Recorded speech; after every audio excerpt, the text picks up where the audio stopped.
ہم وہی کہیں گے جو ہمارا دین ہم کو بتاتا ہے. عمل کرو تو تمہارا بھلا ہے، نہیں کوئی عمل کرے تو نقصان ہمارا نہیں ہے اسی کا.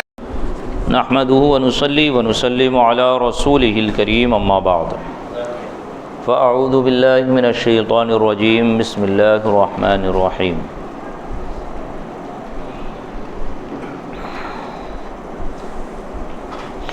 واما السائل فلا تنهر صدق الله العلي العظيم وصدق رسوله النبي الأمين المتين الكريم ونحن على ذلك لمن الشاهدين والشاكرين والحمد لله رب العالمين. رب اشرح لي صدري ويسر لي أمري واحلل عقدة من لساني يفقهوا قولي.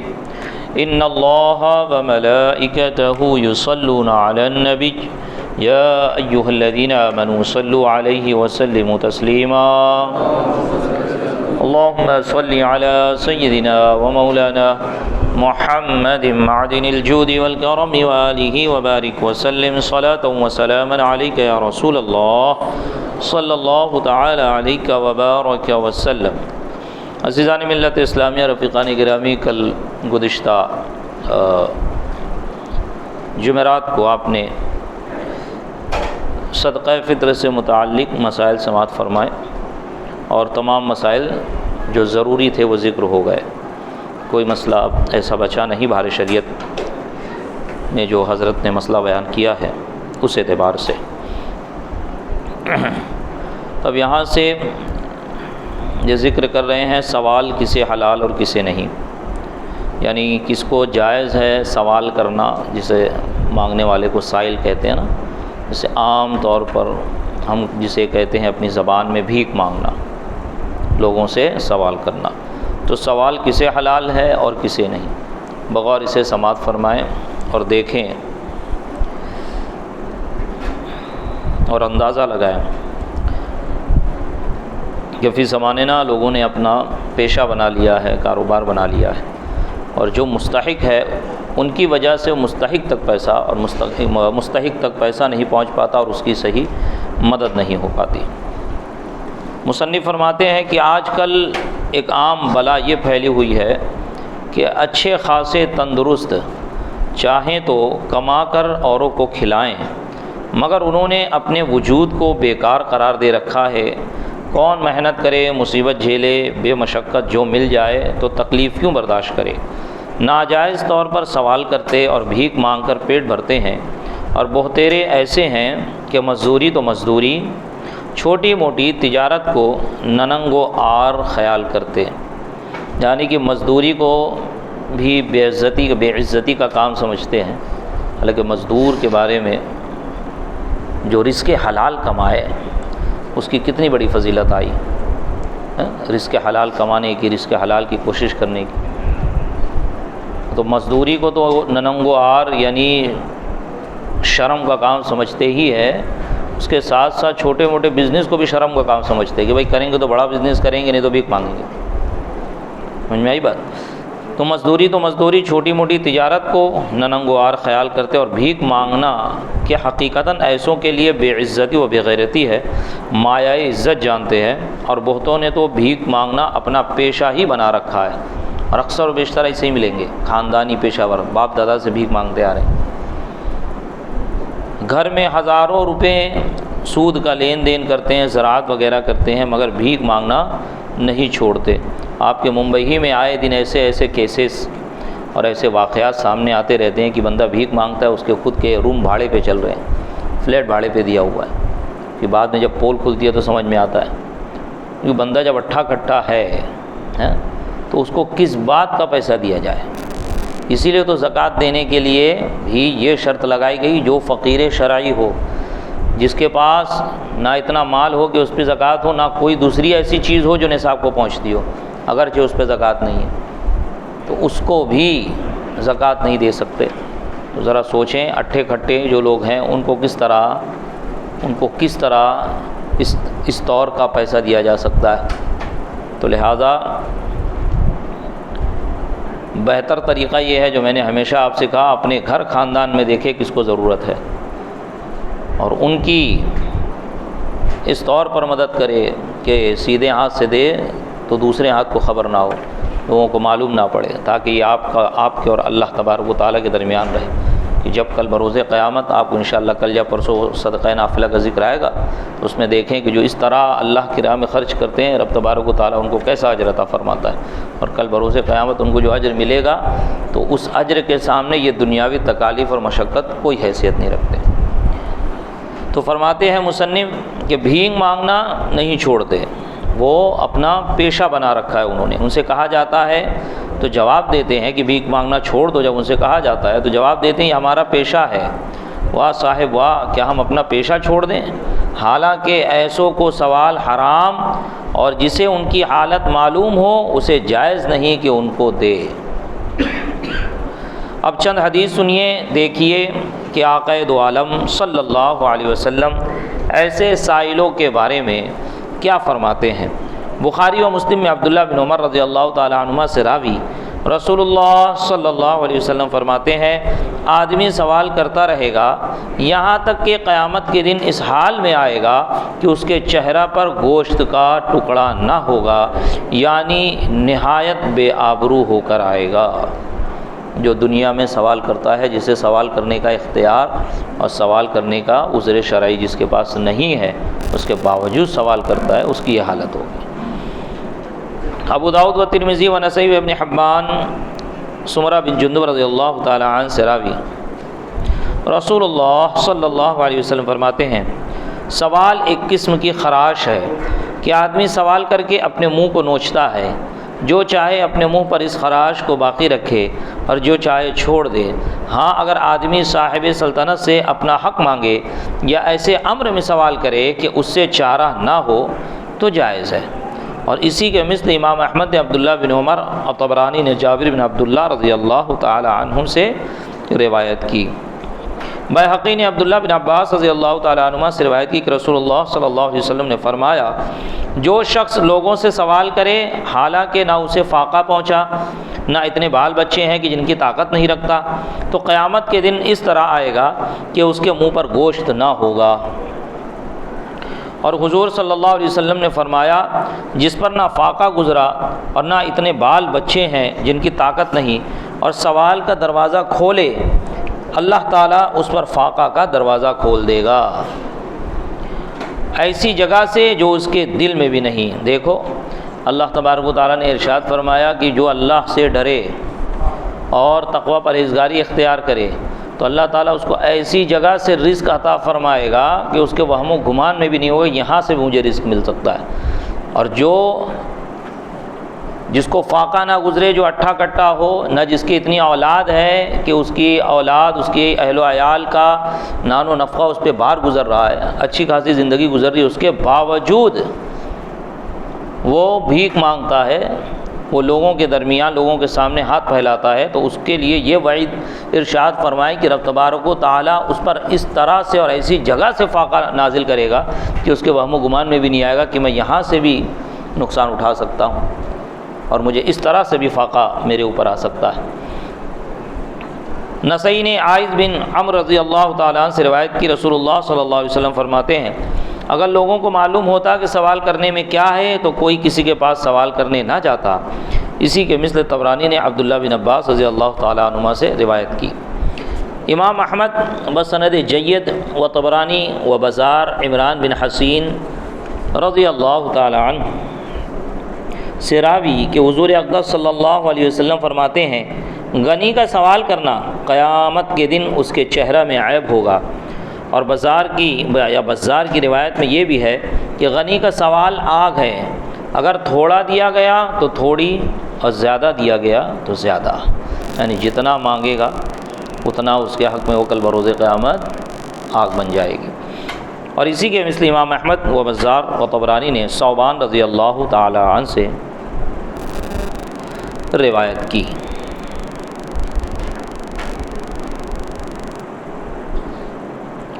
نبی پاک صلی اللہ علیہ وسلم نے فرمایا جو شخص بغیر حاجت سوال کرتا ہے، جو شخص بغیر حاجت سوال کرتا ہے گویا وہ انگارہ کھاتا ہے، یعنی کل بروز قیامت وہی چیز اسے انگارہ بن جائے گی اس کے لیے۔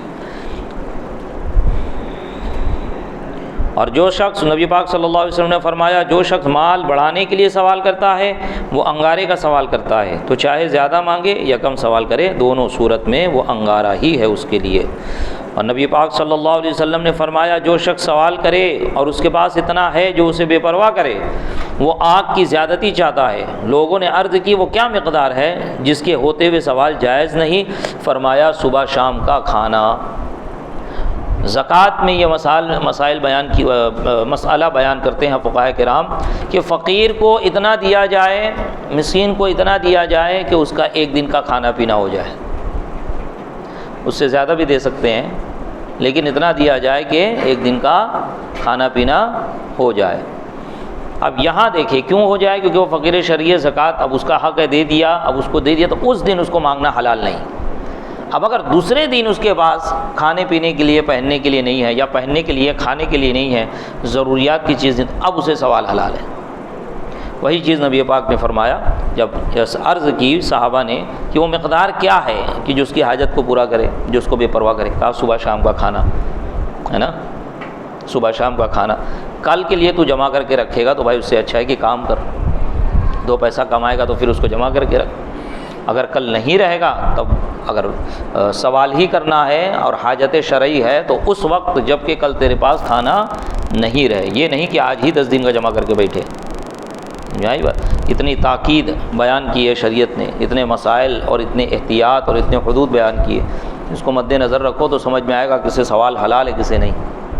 اور جو سوال کر رہا ہے وہ اٹھا کٹا ہے، کمانے کے لائق ہے، پھر بھی سوال کر رہا ہے اور آپ اس کے حالات سے واقف ہیں تو ایسے کو دینا بھی جائز نہیں۔ ہاں جس کو حاجت ہے، جس کو کوئی پریشانی لاحق ہے، مقروض ہے، بیمار ہے، کوئی بڑی پریشانی ہے، اس میں زیادہ خرچ ہے، بچی کی شادی ہے وغیرہ وغیرہ اور اس کے پاس اخراجات نہیں ہیں، تو اب ایسے شخص کی مدد بھی کی جائے، اور ایسا شخص اگر چاہے تو وہ مانگ بھی سکتا ہے کیونکہ اس کو حاجت درپیش ہے، لیکن اتنی ہی جتنے سے اس کا کام چل جائے۔ ابن حبان اپنی صحیح میں امیر المؤمنین عمر فاروق اعظم رضی اللہ تعالیٰ سے راوی رسول اللہ صلی اللہ علیہ وسلم نے فرمایا جو شخص لوگوں سے سوال کرے اس لیے کہ اپنے مال کو بڑھائے تو وہ جہنم کا گرم پتھر ہے، اب اسے اختیار ہے چاہے تھوڑا مانگے یا زیادہ طلب کرے۔ نبی پاک صاحب الاولاق صلی اللہ علیہ وسلم نے ارشاد فرمایا صدقہ سے مال کم نہیں ہوتا، اور حق معاف کرنے سے قیامت کے دن اللہ تعالی بندہ کی عزت بڑھائے گا، اور بندہ سوال کا دروازہ نہ کھولے گا مگر اللہ تعالی اس پر محتاجی کا دروازہ کھولے گا۔ بندہ سوال کا دروازہ نہ کھولے گا مگر اس پر اللہ تعالی محتاجی کا دروازہ کھولے گا، یعنی جو سوال کرے گا تو اس کی محتاجی ختم نہیں ہوگی، محتاجی بڑھتے جائے گی۔ ابھی آگے انشاءاللہ حدیث آتی ہے۔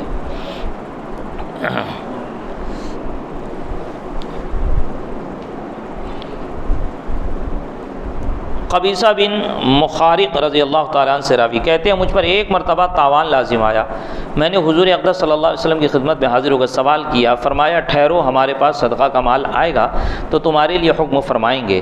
پھر فرمایا اے قبیصہ سوال حلال نہیں مگر 3 باتوں میں، کسی نے ضمانت کی ہو یعنی کسی قوم کی طرف سے دیت کا ضامن ہوا، یا آپس کی جنگ میں صلح کرائی اور اس پر کسی مال کا ضامن ہوا تو اسے سوال حلال ہے، یہاں تک کہ وہ مقدار پائے پھر باز رہے، یعنی جتنی زمان لازم آیا ہے نا، یا دیت لازم آئی ہے۔ دیت کہتے ہیں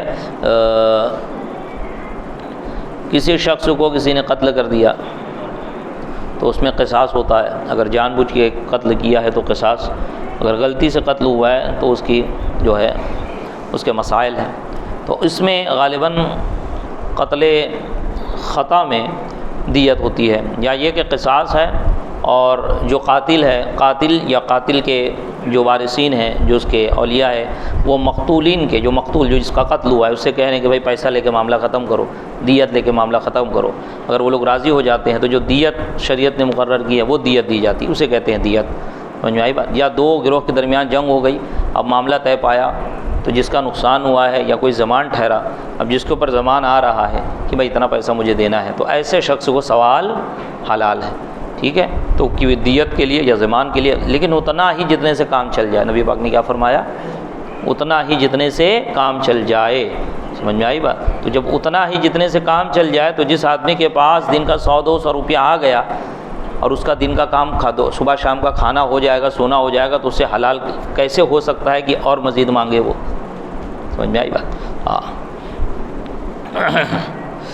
تو کیا فرمایا؟ اس شخص کو حلال ہے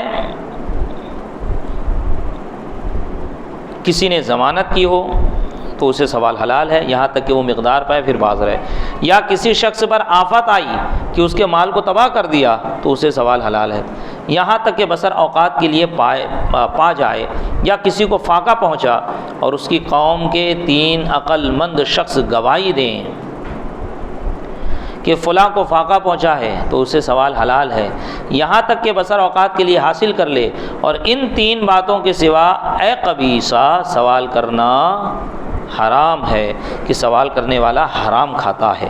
3 شخصوں کی گواہی جمہور کے نزدیک بطور استحباب ہے، اور یہ حکم اس شخص کے لیے ہے جس کا مالدار ہونا معلوم و مشہور ہے، تو بغیر گواہ اس کا قول مسلم نہیں، اور جس کا مالدار ہونا معلوم نہ ہو تو فقط اس کا کہہ دینا ہی کافی ہے۔ یہی بات؟ ہاں، یہ جو نبی پاک صلی اللہ علیہ وسلم نے کہا کہ 3 لوگ گواہی دیں، تو یہ 3 گواہی دینا یہ جمہور کے نزدیک بطور استحباب ہے، وہ بھی اس شخص کے حق میں جو کہ مالدار تھا، اب اس کا مال ہلاک ہو گیا یا بیچارہ غریب ہو گیا، اب کوئی ماننے کو تیار نہیں ہے نا، تو لوگ گواہی دے کہ ہاں بھائی اس کے ساتھ ایسا ایسا معاملہ پیش آ گیا، اس کی مدد کرو، اور اگر وہ مالدار نہیں ہے تو پھر اس شخص کا خود کا کہہ دینا کافی ہے کہ بھائی میرا مال ہلاک ہو گیا۔ امام بخاری و ابن ماجہ زبیر بن عوام رضی اللہ تعالیٰ عنہ سے راوی، رسول اللہ صلی اللہ علیہ وسلم نے فرمایا، کوئی شخص رسی لے کر جائے اور اپنی پیٹھ پر لکڑیوں کا گٹھا لا کر بیچے اور سوال کی ذلت سے اللہ تعالیٰ اس کے چہرہ کو بچائے، یہ اس سے بہتر ہے کہ لوگوں سے سوال کرے کہ لوگ اسے دے یا نہ دے۔ سوال کرنا اپنے آپ کو ذلت میں ڈالنا ہے نا، کیا پتہ سامنے اللہ دے گا نہ دے گا، جھڑکا کے بھگا دیا تو۔ اور بندہ جب بھلے سے لکڑی کاٹ کے ہی بیچے گا تو ایک بزنس تو کر رہا ہے، تجارت تو کر رہا ہے۔ تجارت کس کو کہتے ہیں؟ مبادلۃ المال بالمال، اسی کو بزنس کہتے ہیں۔ جو بھی بیچو آپ وہ بزنس ہے، بس چھوٹے بڑے کا فرق ہے۔ آپ سمجھتے ہیں کہ بہت بڑا جب تک بزنس مین نہ ہو تب تک وہ بزنس نہیں کہلائے گا، نہیں، بزنس ہوتا ہے۔ آپ پین بیچو، قلم بیچو، لکڑی بیچو، جو چیز آپ بیچ رہے ہیں، جو مال کی مال تجارت بننے کی صلاحیت رکھتی ہے، جو چیز آپ وہ بیچ رہے ہیں، آپ تاجر ہیں، بس چھوٹے بڑے کا فرق ہے۔ اور تجارت میں برکت ہے، اور اللہ تعالیٰ تجارت کرنے میں برکت دیتا ہے، تو تجارت کریں، اور جیسی ہو سکے چھوٹی سے چھوٹی، میں تو ہمیشہ کہتا ہوں تجارت کرنے کی کوشش کریے۔ نوکری پڑھیں، تعلیم حاصل کریں اپنے آپ کو سنوارنے کے لیے، نوکری کرنے کے لیے نہیں۔ نوکری کر کے آپ کسی نہ کسی کے نوکر بنیں گے، اور بزنس کریں گے تو خود مختار رہیں گے۔ اور بزنس میں، تجارت میں برکت ہے، آپ کو بھی آزما کے دیکھ لینا۔ آپ کی نوکری میں بھلے سے آپ کی لاکھ روپیہ سیلری کیوں نہ ہو، جو برکت ہوتی ہے وہ برکت آپ کو تجارت نہیں ملے گی۔ جو سکون، اطمینان، جو رزق میں برکت، جو پیسے کی، حلال پیسے کی خوبصورتی اور اس کی لذت جو ملے گی آپ کو، وہ تجارت نہیں ملے گی۔ تو لہٰذا اسی لیے اسلام نے تجارت کو بہت بڑھاوا دیا، اور اسلام نے تجارت کے لیے ہر طرح سے مسائل بیان کیے، قرآن میں بھی بیان ہوا، احادیث میں بھی بیان ہوا، اور اسی کو فقہاء کرام نے کھول کے عوام اہل سنت اور مسلمانوں کے سامنے رکھا ہے۔ آئے سماعت فرمائے کہ نبی پاک صلی اللہ علیہ وسلم ممبر پر تشریف فرما تھے، صدقہ اور سوال سے بچنے کا ذکر فرما رہے تھے۔ یہ فرمایا کہ اوپر والا ہاتھ نیچے والے ہاتھ سے بہتر ہے۔ اوپر والا ہاتھ خرچ کرنے والا ہے اور نیچے والا مانگنے والا ہے۔ امام مالک و بخاری و مسلم و ابو داؤد و ترمذی و نسائی ابو سعید خدری رضی اللہ تعالیٰ سے راوی کہ انصار میں سے کچھ لوگوں نے حضور صلی اللہ علیہ وسلم سے سوال کیا، حضور صلی اللہ علیہ وسلم نے عطا فرمایا، پھر مانگا، حضور صلی اللہ علیہ وسلم نے عطا فرمایا، پھر مانگا، حضور صلی اللہ علیہ وسلم نے عطا فرمایا، یہاں تک وہ مال جو حضور صلی اللہ علیہ وسلم کے پاس تھا ختم ہو گیا۔ پھر فرمایا، جو کچھ میرے پاس مال ہوگا اسے میں تم سے اٹھا نہ رکھوں گا، اور جو سوال سے بچنا چاہے گا اللہ تعالیٰ اسے بچائے گا، جو غنی بننا چاہے گا اللہ عز و جل اسے غنی کر دے گا، اور جو صبر کرنا کرنا چاہے گا اللہ تعالیٰ اسے صبر دے گا، اور صبر سے بڑھ کر اس سے زیادہ وسیع عطا کسی کو نہ ملی۔ کہ صابرین کے بارے میں اللہ تبارک و تعالیٰ نے ارشاد فرمایا کہ جو صبر کرتے ہیں ان کو پورا پورا اجر دیا جائے گا۔ اس لیے نبی پاک نے فرمایا کہ جو سوال سے بچے گا، جب تم مجھ سے سوال کرو گے تو میں تم سے اٹھا نہیں رکھوں گا، یعنی میں عطا کرتے رہوں گا، اور جو سوال سے بچے گا اللہ تعالیٰ اسے بچائے گا۔ جو غنی بننا چاہے گا اللہ تعالیٰ اسے غنی کرے گا، اور جو صبر کرنا چاہے گا تو اللہ تعالیٰ اسے صبر دے گا، اور صبر کے بعد جو اجر دے گا نا تو اللہ تعالیٰ جو صبر کا اجر دے گا اس سے بڑا کوئی اجر نہیں۔ سمجھ آئی بات؟ حضرت امیر المؤمنین فاروق اعظم رضی اللہ تعالی عنہ نے فرمایا کہ لالچ محتاجی ہے اور نا امیدی تونگری۔ آدمی جب کسی چیز سے نا امید ہو جاتا ہے تو اس کی پرواہ نہیں رہتی۔ جب کسی چیز سے نا امید ہو جاتا ہے تو اس کی پرواہ نہیں رہتی کہ وہ آئے نہ آئے، کوئی میرے نزدیک اس کی کوئی اہمیت نہیں۔ اسی طرح آدمی کسی انسان سے نا امید ہو جاتا ہے یا اس کی حرکتوں کی وجہ سے اس کے دل میں اس کی عظمت اور قدر ختم ہو جاتی ہے تو پھر اس کے بعد اس کی کام کی کوئی اہمیت نہیں رہتی، چاہے جو کریں۔ جیسے والدین بعض اوقات بچوں سے ناراض ہو جاتے ہیں اور بچوں سے بیزار ہو جاتے ہیں، جو اولاد ناخلف ہوتی ہے، گستاخ ہوتی ہے نا، تو پھر والدین کو فرق بھی نہیں پڑتا اب وہ اچھا کرے کہ برا کرے۔ تو نا امیدی کیا کرتی ہے؟ تونگری کو ختم کر دیتی ہے، بے فکر کر دیتی ہے، بے پرواہ کر دیتی ہے۔ آئے آخری حدیث سماعت فرمائیں انشاءاللہ، کل باقی کی 2-4 حدیثیں اور اس کے بعد صدقات نفل کا بیان ہوگا، اور انشاءاللہ نوافل روزوں کا بھی بیان ہو جائے گا ان 4 دنوں میں، اور آخر دن میں 29 رمضان کو عیدین کے سے متعلق بھی مسائل بیان کیے جائیں گے۔ امام بخاری و مسلم فاروق اعظم رضی اللہ تعالیٰ عنہ سے راوی فرماتے ہیں کہ حضور اقدس صلی اللہ علیہ وسلم مجھے عطا فرماتے تو میں عرض کرتا کسی ایسے کو دیجئے جو مجھ سے زیادہ حاجت مند ہو۔ ارشاد فرمایا اسے لو اور اپنا کر لو اور خیرات کر دو۔ جو مال تمہارے پاس بے طمع، بے مانگے، بغیر لالچ اور بغیر مانگے ہوئے آ جائے اسے لے لو، جو نہ آئے اس کے پیچھے اپنے نفس کو نہ ڈالو۔ یہی بات، جو مال بغیر طمع، بغیر لالچ کے آ جائے، بغیر مانگے آ جائے اسے لے لو، وہ ہدیہ ہے، وہ تحفہ ہے۔ یہی بات، وہ ہدیہ ہے، وہ تحفہ ہے، اسے لے لو۔ اور جو ایسا نہیں ہے تو مال کے پیچھے اپنے نفس کو نہ لگاؤ۔ مال کے پیچھے نفس کو لگاؤ گے، یہ دنیا ہے، دنیا کے پیچھے جتنا دوڑے گی دنیا اتنا دوڑائے گی، اور دنیا سے جتنا بے رغبتی کرو گے دنیا اتنا آپ کے پیچھے دوڑے گی۔ اللہ تبارک و تعالیٰ کی بارگاہ میں دعا ہے مولا کریم ہمیں رزق حلال عطا فرمائے، رزق حلال کمانے کھانے کی توفیق عطا فرمائے، ہم تمام کو سوال جیسی برائی سے ہمیشہ محفوظ و معمون فرمائے، اس بغیر سے محفوظ و معمون فرمائے، ہم تمام کو رب تبارک و تعالی رزق کی فکر سے بے نیاز فرمائے، مولا کریم ہم تمام کے رزق میں بے پناہ برکت عطا فرمائے، تائید غیبی عطا فرمائے، غیب سے رزق کا بندوبست فرمائے۔ مولا کریم یہاں پر جو کچھ درس ہوا اس کو یاد رکھنے، اس پر عمل کرنے، اس کو دوسروں تک پہنچانے کی توفیق رفیق عطا فرمائے۔ مولا کریم ہماری اس درس کی محفل کو اپنی بارگاہ میں قبولیت کا درجہ عطا فرمائے۔ مولا کریم ہماری اس درس کی محفل کو ہم سب کے لیے کل بروز قیامت ذریعہ نجات بنائے۔ مولا کریم کہنے سننے میں، احادیث بیان کرنے میں کسی قسم کی کوئی خامی، کوئی غلطی قصدن و سہون کچھ غلط بیانی ہو گئی ہو تو اسے اپنے فضل سے معاف فرمائے۔ استغفر اللہ استغفر اللہ استغفر اللہ استغفر اللہ الذی لا الہ الا هو الحی القیوم واتوب الیہ، وصلی اللہ تعالی علی خیر خلقہ ونور عرشہ سیدنا محمد وعلی آلہ واصحابہ واہل بیتہ واحبابہ اجمعین برحمتک یا ارحم الراحمین۔